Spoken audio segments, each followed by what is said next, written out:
साहेब की, गुरु धनी धर्मदास साहेब की, काशी लहर तारा धाम की, पंथ श्री हजूर उदित नाम साहेब की, पंथ श्री हजूर प्रकाश मणि नाम साहेब की, पंथ श्री हजूर अर्धनाम साहेब की, पंथ श्री हजूर मुकुंद मणि नाम साहेब की, सभी संत महापुरुषों की, सभी सेवक सतियों की जय।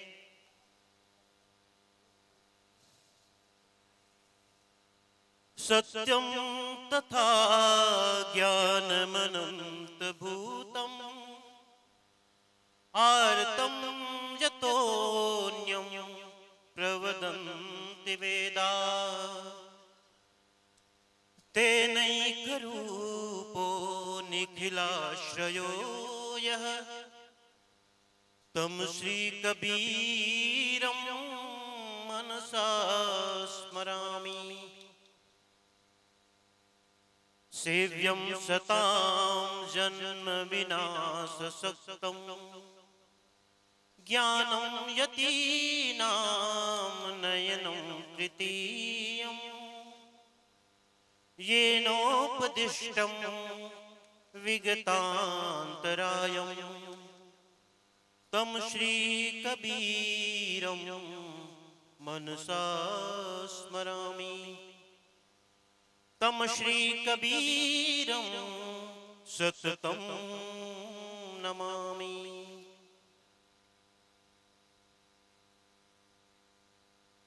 गादी पर विराजमान परम अर्चनी परम वंदनी नादवंश प्रतापी अनंत श्री विभूषित और साक्षात सत्पुरुष परमात्मा के प्रतिनिधि स्वरूप पंथ श्री हजूर अर्धनाम साहेब, आप सभी महंत साहिबान, सभी संत महापुरुष और सभी भक्त हंसजन,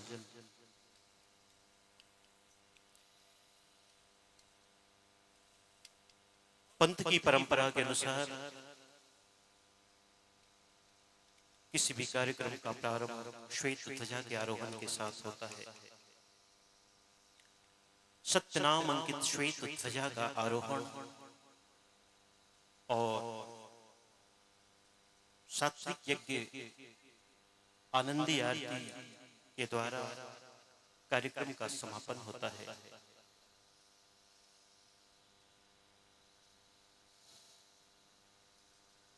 श्वेत ध्वजा का आरोहण के साथ हम सदगुरु परमात्मा से ये विनती करते हैं, साहेब दया करना, कृपा रखना,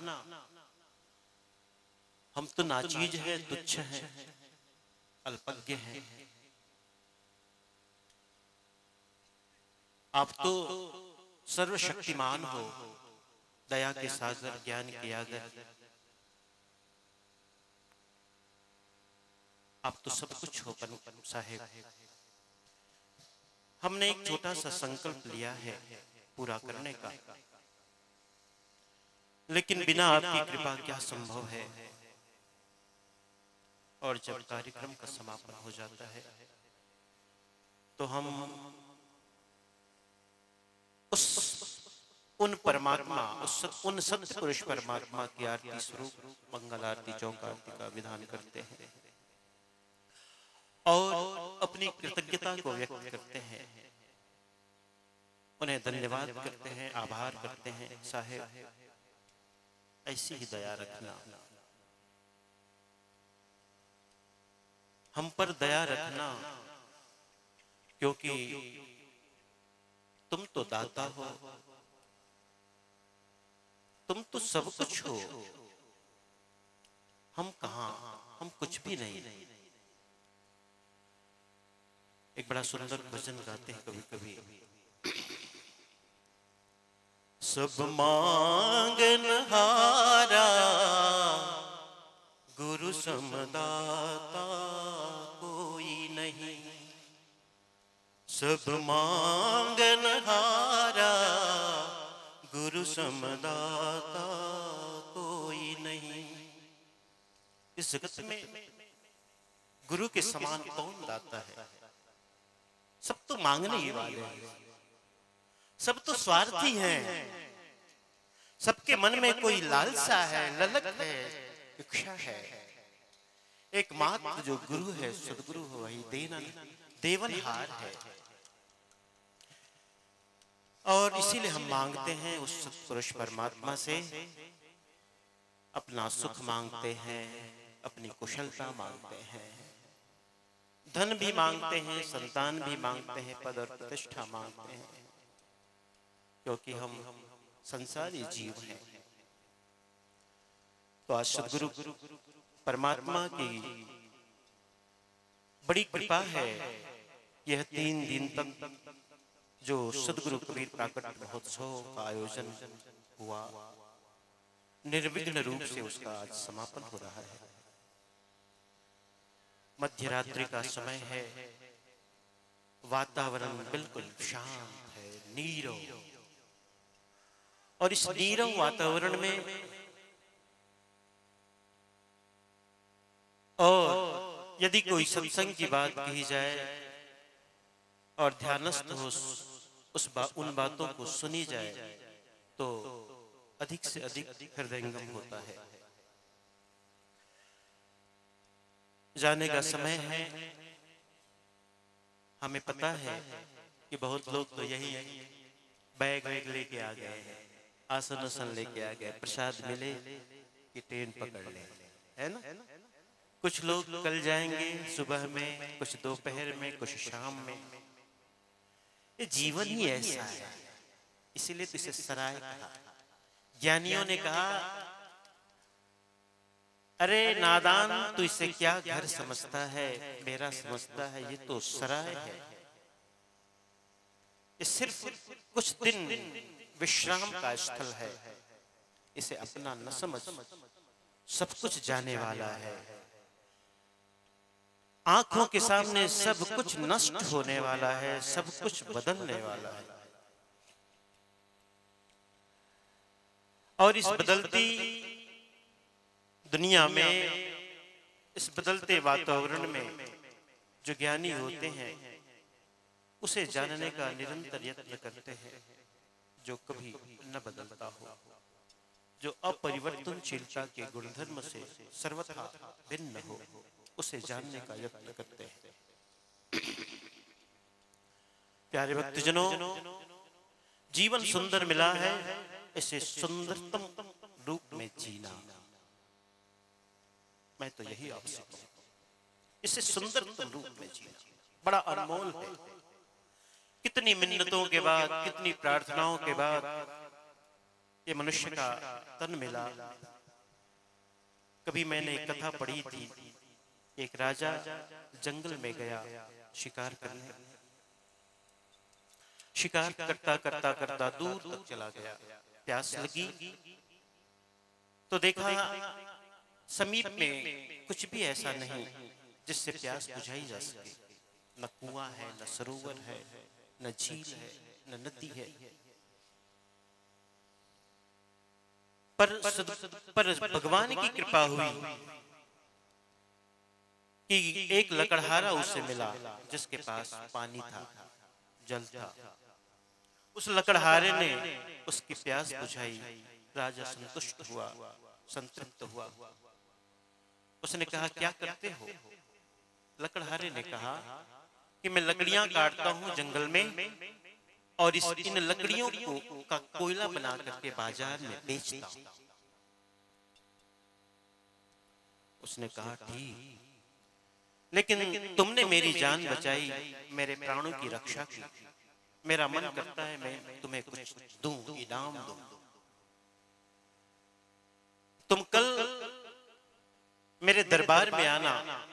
दूसरे दिन लकड़हारा नियत समय पर पहुंच गया। राजा ने देखा, पहचान लिया कि तुमने मेरी जान बचाई लकड़हारा, इसलिए मैं तुम्हें जाओ चंदन का बगीचा देता हूं। उस लकड़हारे को चंदन का बगीचा मिल गया, लेकिन काम वही करता रहा। चंदन की लकड़ियों को भी काटता था और कोयला बनाता था। चंदन की लकड़ियों को भी काटता था और कोयला बनाता था। एक दिन सोचा कि जरा देखो तो हालत कैसी है, चंदन का बगीचा दिया हूं, हालत तो पहले से काफी अच्छी होगी। जब चंदन के बगीचे में गया तो बहुत सारे पेड़ कटे थे, लेकिन उस लकड़हारे की माली हालत अब भी वैसी थी, क्योंकि उसे चंदन का कुछ पता नहीं था। चंदन कितना अनमोल है, कितना कीमती है, इसका कोई पता नहीं था। उसने कहा, ना समझ नादान, अपात्र को कुछ देना भी व्यर्थ ही होता है। अरे इस चंदन की लकड़ियों को तू अब भी कोयला बना के बेच रहा है, ये तो लकड़ियां ही इतनी कीमती है, तुझे ज्यादा मेहनत करने की आवश्यकता न होगी। बस एक दिन कुछ लकड़ियां बेच लो और सप्ताह भर बैठ करके आराम करो। लेकिन तू नासमझ है, नादान है। हम सब भी इस जीवन को ऐसे ही व्यर्थ गंवा रहे हैं। ये चंदन के समान कीमती है और सुंदर है। हम अपने जीवन को श्रेष्ठ बनावें, सुंदर बनावें। और पहले दिन ही मैंने कहा था, जीवन को सुंदर बनाने का कोई उपाय है तो गुरु और संत के पास है, क्योंकि गुरु जीवन के आर्किटेक्ट, इंजीनियर है। क्या है? जीवन के इंजीनियर है संत और गुरु। तो संत और गुरु के पास जाया करो, जीवन सुंदर बनेगा। और आप सभी हंस हैं, आप सभी में कोई कमी नहीं है, फिर भी क्योंकि गुरु का उपदेश आपको प्राप्त है, गुरु का ज्ञान आपको प्राप्त है, फिर भी जीवन में थोड़ी थोड़ी भूलें रह जाती है, दोष रह जाते हैं। हमारा प्रयत्न हो कि हम सर्वथा दोष से मुक्त हो जावे, बुराइयों से सर्वथा मुक्त हो जावे, तभी गुरु के शरण में आने का मकसद है पूरा होगा, उद्देश्य पूरा होगा। बहुत बहुत धन्यवाद आप सभी को जो यहाँ पर पधारे इतनी संख्या में। और देखो अब नारियल भेंट करने के लिए कितनी भीड़, कितना इंतजार, कितनी प्रतीक्षा और कितना धैर्य। ये धैर्य, ये प्रतीक्षा और ये तपस्या हमारी भक्ति को प्रकट करता है। इसलिए कि हम इतना धैर्य तो रखते हैं कि जब आए इन 3 दिनों के कार्यक्रम में तो जाते जाते अपने गुरु को, अपने सदगुरु को नारियल भेंट तो करते ही जाए।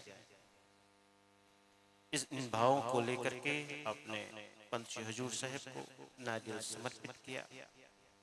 और अब प्रसाद लेने का समय है, पंत श्री हजूर साहब के भी आशीर्वचन होंगे।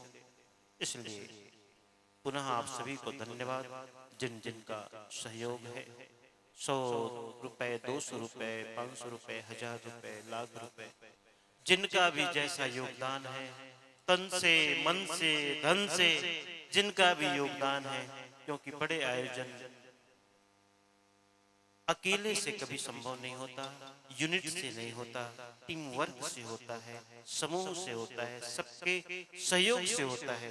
इसलिए जिनका भी जिस रूप में सहयोग है, क्योंकि बराबर किसी का सहयोग नहीं हो सकता, तौल तौल के कोई सहयोग नहीं कर सकता, कोई ज्यादा, कोई कम, कोई कभी कोई करता भी नहीं, कुछ भी नहीं करता, ऐसा भी है। फिर भी जिनका सहयोग मिला है संस्था को, दानदाताओं को, जिन्होंने भंडारे के लिए, गौसेवा के लिए, लहरतारा स्मारक निर्माण और विकास के लिए जिनका योगदान है, सभी को भूरी भूरी धन्यवाद, बहुत बहुत धन्यवाद, आभार। सत्यनाम बंदगी साहिब।